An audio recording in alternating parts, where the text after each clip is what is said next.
N के प्रेमचंद्र जी बोल रहे सी ये मुद्दा हुण कल्ले पंजाब दा नहीं, ये मुद्दा कल्ले हरियाणे दा नहीं, ये जन अंदोलन बन चुका है। पहला कहा गया कि पंजाब दा मुद्दा है, सिर्फ पंजाब का मामला है, इससे क्या लेना देना, पूरे देश को कोई दिक्कत नहीं है। स्पीकर साहब, गुरु तेग बहादुर दे वारसां नूं देशद्रोही किया जा रहा। पर मैं की कहंदा रहा कि किसानां दे मामले ते एक बिल वापस लो ते चर्चा करो। वो कहंदे सरकार कहंदी चर्चा करो। चर्चा तो सर 11 राउंड हो गए, चर्चा तो कर चुके हैं, वापस क्यों नहीं लेंदे? मैं कहंदा सी ते मैनू कहंदे तैनू सस्पेंड कर दांगे, तेरी एमपीशिप चली जाऊ। करो सस्पेंड मैनू, चलो करो मैनू, मेरी एमपीशिप चली जावे। मैं ठुड्डा नहीं मारदा उस एमपीशिप ते जिहड़ी मैनू अपने लोकां दे हक दे विच बोलण तो रोकदी होवे। नहीं माननीय सर प्लीज बैठो। सर बैठिए सर, सर मेरी एमपीशिप चली जाओ सर, सर मेरी एमपीशिप चली जाओ। प्लीज नहीं सर, मैंने प्लीज बैठिए।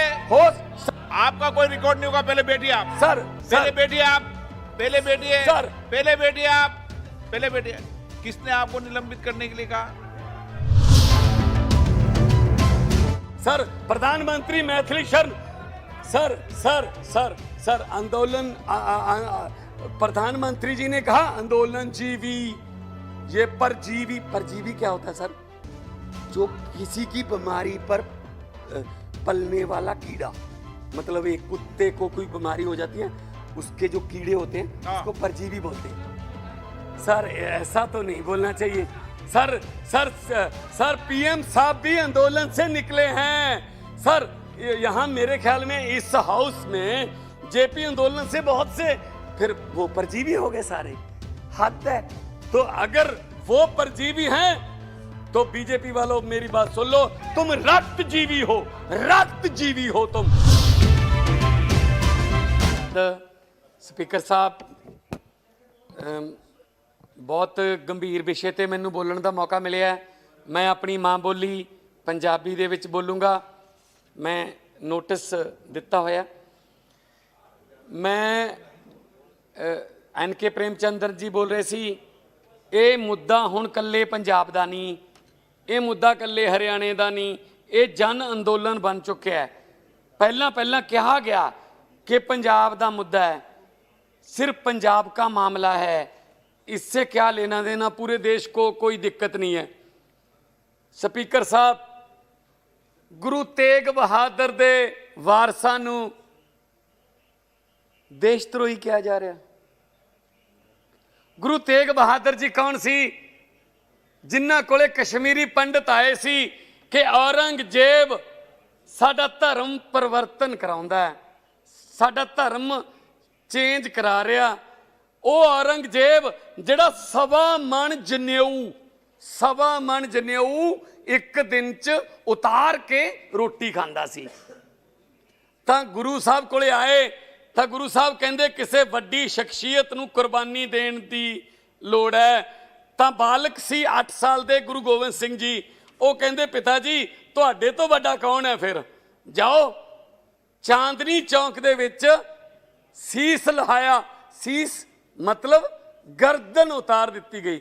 तो सर चांदनी चौंक च कुछ भटकाए हुए, कुछ रास्ते तो भटकाए हुए या रास्ते दिखाए हुए कुछ मुंडे आ गए उदे चांदनी चौंक च लाल किले च, उन्हां ते परचे दर्ज हो रहे ने। हद है, शर्म ना दी चीज़ है कोई। सर गुरु नानक देव जी ने 550 साल पहला 550 साल पहला 20 रुपइयां दा भुखे साधुआं नूं लंगर छकाया सी। उथों लंगर शुरू होया सर। चूड़काना मंडी है सर, ननकाना साहब तो 10 किलोमीटर दूर। उथों लंगर दी प्रथा शुरू हुई ते अज तुसी साडे लंगर दी फंडिंग पुछ रहे हो कि कित्थों आ रही है? ये तो सारी दुनिया चलती है। ये तो जिथे किते ਮਾਨਵਤਾ ਦੇ ਉੱਤੇ ਕਹਿਰ ਪੈ ਜਾਂਦਾ। ਲੰਗਰ ਤਾਂ ਉੱਥੇ ਹੁੰਦਾ ਤੇ ਸਾਡੇ ਲੰਗਰ ਤੇ ਸਵਾਲ ਠਾਈ ਜਾਂਦੇ ਹੋ। ਸ਼ਰਮ ਨਾਂ ਦੀ ਚੀਜ਼ ਹੈ ਕੋਈ? ਮੈਂ ਸਪੀਕਰ ਸਾਹਿਬ, ਮੈਨੂੰ ਧੰਨਵਾਦ, ਤੁਸੀਂ ਮੈਨੂੰ ਮੌਕਾ ਦਿੱਤਾ ਹੈ। ਸਪੀਕਰ ਸਾਹਿਬ, ਮੈਂ 2-3 ਦਿਨ ਬੈਲ ਦੇ ਵਿੱਚ ਆਉਂਦਾ ਰਿਹਾ, ਮੇਰੇ ਕਰਕੇ ਮੇਰੇ ਖਿਆਲ 'ਚ 2 ਦਿਨ ਖਰਾਬ ਵੀ ਹੋ ਗਏ, ਮੈਂ ਮਾਫੀ ਵੀ ਚਾਹੁੰਦਾ ਕਿ ਪਰ ਮੈਂ ਕੀ ਕਹਿੰਦਾ ਰਿਹਾ ਕਿ ਕਿਸਾਨਾਂ ਦੇ ਮਾਮਲੇ ਤੇ ਇੱਕ ਬਿੱਲ ਵਾਪਸ ਲਓ ਤੇ ਚਰਚਾ ਕਰੋ। ਉਹ ਕਹਿੰਦੇ, ਸਰਕਾਰ ਕਹਿੰਦੀ ਚਰਚਾ ਕਰੋ। ਚਰਚਾ ਤਾਂ ਸਰ 11 ਰਾਉਂਡ ਹੋ ਗਏ, ਚਰਚਾ ਤਾਂ ਕਰ ਚੁੱਕੇ ਆ, ਵਾਪਸ ਕਿਉਂ ਨਹੀਂ ਲੈਂਦੇ? ਮੈਂ ਕਹਿੰਦਾ ਸੀ ਤੇ ਮੈਨੂੰ ਕਹਿੰਦੇ ਤੈਨੂੰ ਸਸਪੈਂਡ ਕਰ ਦਾਂਗੇ, ਤੇਰੀ ਐਮਪੀਸ਼ਿਪ ਚਲੀ ਜਾਊ। ਕਰੋ ਸਸਪੈਂਡ ਮੈਨੂੰ, ਚਲੋ ਕਰੋ, ਮੈਨੂੰ ਮੇਰੀ ਐਮਪੀਸ਼ਿਪ ਚਲੀ ਜਾਵੇ। ਮੈਂ ਠੁੱਡਾ ਨਹੀਂ ਮਾਰਦਾ ਉਸ ਐਮਪੀਸ਼ਿਪ ਤੇ ਜਿਹੜੀ ਮੈਨੂੰ ਆਪਣੇ ਲੋਕਾਂ ਦੇ ਹੱਕ ਦੇ ਵਿੱਚ ਬੋਲਣ ਤੋਂ ਰੋਕਦੀ ਹੋਵੇ।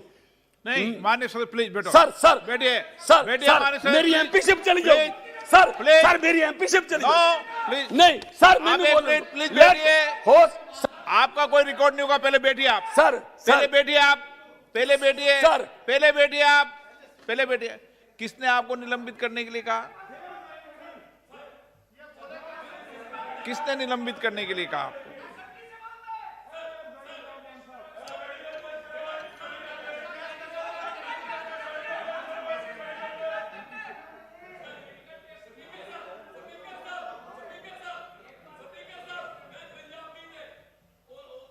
किसान बैठा ਸਿੰਘੂ ਬਾਰਡਰ ਤੇ, ਟਿਕਰੀ ਬਾਰਡਰ ਤੇ, ਉਹਨੂੰ ਤੁਸੀਂ ਠੰਡ ਤੋਂ ਡਰਾਉਂਦੇ ਹੋ ਕਿ ਸ਼ਾਇਦ ਧੁੰਦ ਤੋਂ, ਸ਼ਾਇਦ ਇਹ ਠੰਡ ਤੋਂ ਡਰ ਕੇ ਚਲਾ ਜਾਊਗਾ।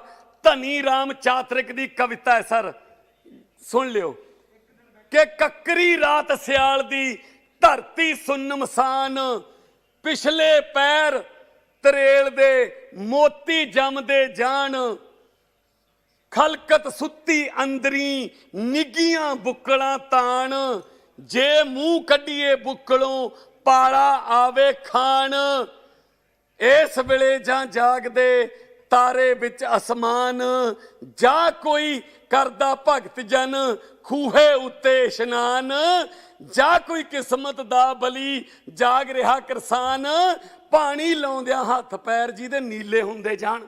ਤੇ ਤੁਸੀਂ ਉਹਨੂੰ ਠੰਡ ਤੋਂ ਡਰਾਉਂਦੇ ਹੋ ਜਿਹਦੇ ਹੱਥ ਪੈਰ ਨੀਲੇ ਹੁੰਦੇ ਨੇ। ਠੰਡ ਦੇ ਵਿੱਚ ਤੁਸੀਂ कमल के फूल वाले कील ठोक रहे हैं और कील ठोकने वाले फूल उगा रहे हैं। हद है यार, हद है, हैरानी दी हद है सर। सर प्रधानमंत्री Maithili Sharan sir sir sir sir आंदोलन प्रधानमंत्री जी ने कहा आंदोलन जीवी, ये परजीवी, परजीवी क्या होता है सर? जो किसी की बीमारी पर पलने वाला कीड़ा, मतलब एक कुत्ते को कोई बीमारी हो जाती है उसके जो कीड़े होते हैं उसको परजीवी बोलते हैं। सर ऐसा तो नहीं बोलना चाहिए सर। सर सर पीएम साहब भी आंदोलन से निकले हैं सर। यहाँ मेरे ख्याल में इस हाउस में जेपी आंदोलन से बहुत से फिर वो परजीवी हो गए सारे। हद है। तो अगर वो परजीवी हैं तो बीजेपी वालों मेरी बात सुन लो, तुम रक्तजीवी हो, रक्तजीवी हो तुम। हद हद, हैरानी की हद है। मैं सर माछीवाड़े के माछीवाड़े sir sir sir last minute है, समय हो गया आपका पूरा। हाँ सब निकाल दिया सर सर निकाल दिया जाएगा व्यवस्था दी।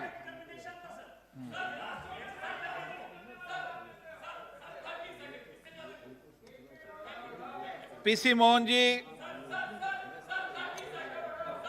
कोई रिकॉर्ड में नहीं हो रहा आपका। PC Mohan ji Sir, I thank you.